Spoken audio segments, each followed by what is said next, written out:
Today we're exploring some of the best spots to visit along the Newry Canal Towpath, and we're starting in Portadown. This is more than just a path to walk, jog or cycle on.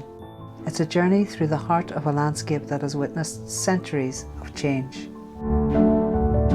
Stretching about 20 miles, this historic route follows Ireland's oldest man-made canal, a waterway that once powered trade between Belfast and Dublin.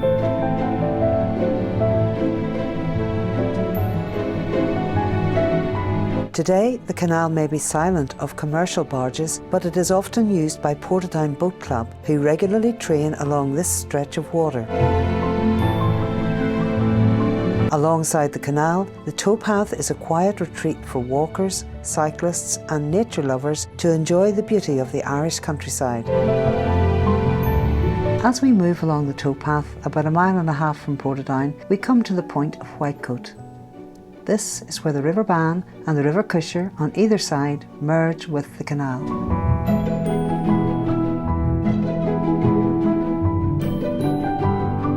Further along we arrive at Moneypenny's Lock. This is one of the most significant sites on the canal. Moneypenny's Lock and Lockhouse are named after the Moneypenny family, who looked after the lock from the early 1800s until it closed in the mid-20th century. Next to the lock stands an original forge where blacksmiths once worked tirelessly to maintain the canal infrastructure. Here they repaired iron fittings for the locks and crafted horseshoes for the many horses towing the barges up and down this canal.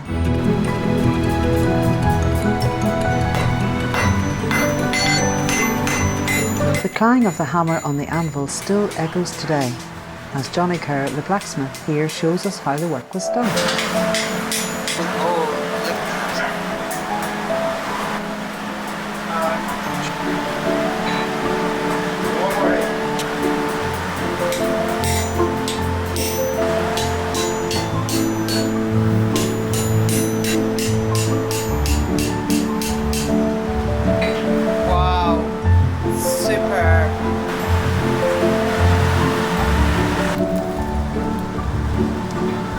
Our next stop is Scarva. This is an award-winning village, and this is also where you'll find Hollyberry tea rooms, a great place to stop for delicious food and coffee. If you're visiting on a Sunday when the main cafe is closed, you can still get a coffee and treats at Little Lottie's Coffee Cart.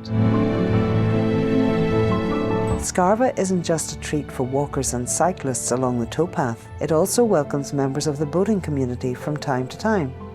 Here we see the Newry and Portadown branch of the Inland Waterways Association of Ireland hosting their annual boating rally. This is a great opportunity to have a gentle paddle along the tranquil canal waters.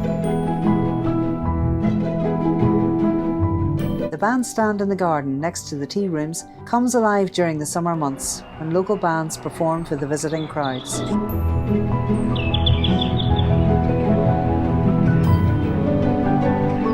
Just a short walk from the tea rooms, Sinton's at the Bridge is a lovely restaurant serving fresh, locally sourced food and is set just off the canal towpath.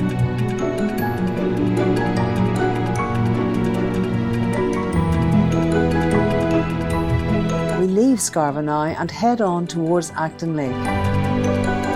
The towpath weaves its way through a landscape of reeds and long grasses. The main train line from Belfast to Dublin runs alongside the towpath, so don't be surprised when you hear the trains whizzing past.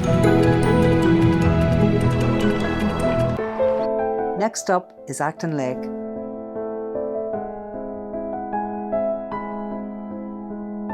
And this building is the Inland Waterways Association of Ireland's Heritage Centre. My name's Claire Martin and I volunteer at the Sluice Keeper's Cottage. So this is a Heritage Centre. We open it up from 10 till 3 in April to September, every Saturday and Sunday. This is the oldest summit canal in the UK. So we start here at the summit. This is a feeder reservoir and it goes down towards Portadown. Well, it comes to Loch Ney, flows to Loch Ney, and then this way it'll flow through right through to the ship canal down in Newry.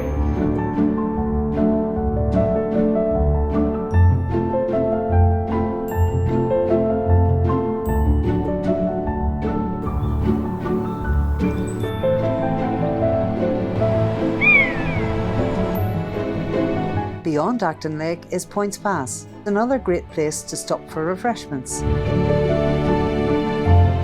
Try out Rice's Hotel for a cool drink and tasty food. As the towpath winds through the countryside, we fly over the village of Jarrett's Pass. This now quiet village was once a key stop along the canal route. This is the final stage of our journey. And as we arrive in Newry, this map shows where the Newry Canal Towpath ends and the Carlingford Greenway begins. As we reach Newry Town Hall, this marks the end of our journey today. This iconic landmark was built in the 19th century and stands proudly over the canal, which once carried goods to and from the bustling port, but now flows gently past. The Newry Canal Towpath isn't just a scenic walk. It's a journey through history, nature and the stories of those who lived and worked along its banks. It's a place to experience a piece of Ireland's past and enjoy what the local cafes and restaurants have to offer. For more must-visit locations, like, share and follow Avante Video to join us on our next adventure.